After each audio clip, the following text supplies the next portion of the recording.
প্রায় 4,000 কোটি টাকা তোমার বাবার টাকা, তোমার দাদার টাকা, বাংলাদেশের ঘাম ছড়ানো টাকা দিয়ে কৃষক শ্রমিকের টাকা চুরি করে আত্মসাৎ করে বাংলাদেশ আমরা সহ্য করবে না।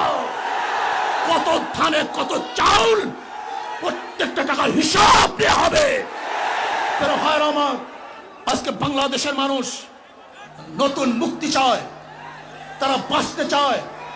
এই দুই দলের চাতাকল থেকে মানুষ মুক্তি পেতে চায়। আমরা দেখেছি গত বিএনপির জনসভায় এখান থেকে বক্তারা বক্তব্য দিয়েছেন, যদি শয়তানের সাথে জোট করতে হয় তাহলে আমরা জোট করব, শয়তানের সাথেও যদি জোট করতে হয় আমরা জোট করব। শয়তানের সাথে জোট করবেন কি শয়তানি করার জন্য?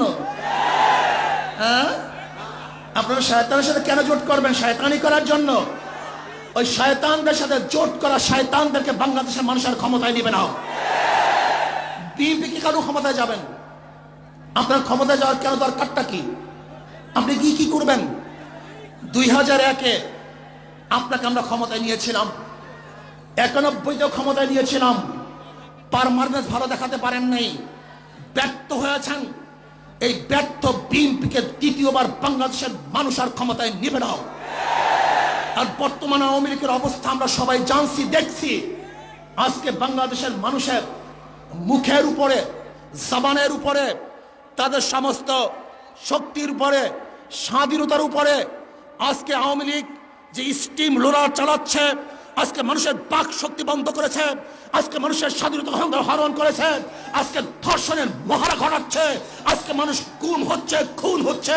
মানুষ নিরাপদে ঘরে যেতে পারবে কি পারবে না তা নিয়ে মানুষ শঙ্কিত। এই নির্যাতনের মধ্যে, জেলের মধ্যে আবদ্ধ আমরা থাকতে চাই না। বাংলাদেশের স্বাধীনভাবে করতে চাই, স্বাধীনভাবে আসতে চাই। ভাইয়েরা আমার, বাংলাদেশের মানুষ, আজকে মানুষ সজাগ হয়েছে।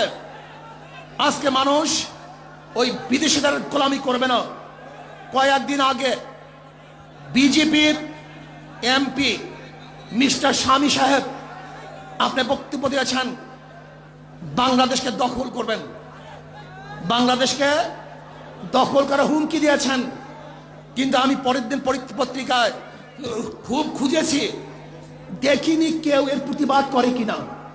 না, আওয়ামী লীগ এর প্রতিবাদ জানায় নাই, বিএনপিও তার প্রতিবাদ জানায় নাই।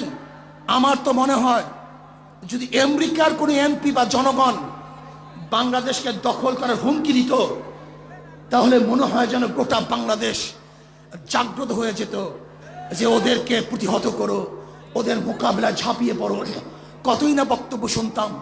কিন্তু এখন যেহেতু দাদুরা বাংলাদেশ দখল করার হুমকি দিয়েছে, এখন আর কার কোনো কথা নেই।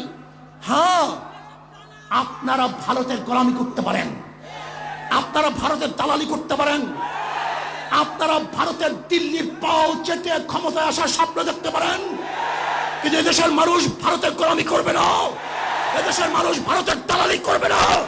এদেশের মানুষ তাদের দেশকে রক্ষা করার জন্য তারা জীবন দেবে, রক্ত দেবে ইনশাআল্লাহ। এই বাংলাদেশের স্বাধীনতাকে অক্ষুণ্ণ রাখবে ইনশাআল্লাহ।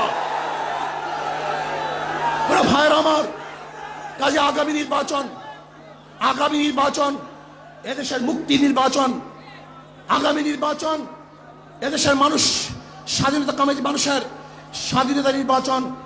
আগামী নির্বাচনে ইনশাআল্লাহ হাত পাকা প্রতীকে ভোট দিয়ে এদেশের মানুষ আর নতুন বাংলা দেখবে না, সোনার বাংলা দেখতে চায় না, সবুজ বাংলার প্রয়োজন নাই। ডিজিটাল বাংলার সমস্ত খেলা শেষ হয়ে গেছে।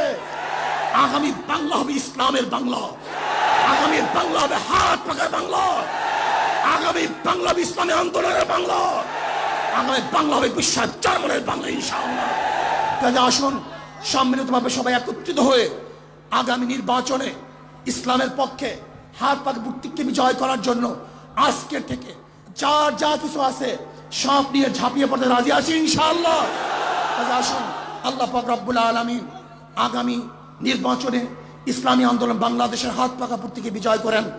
সমস্ত জোট এবং ঝুটকে তার মোকাবেলা করে ইসলামকে বিজয় করার তৌফিক আল্লাহ পাক আমাকে এবং আমাদের সবাইকে দান করেন।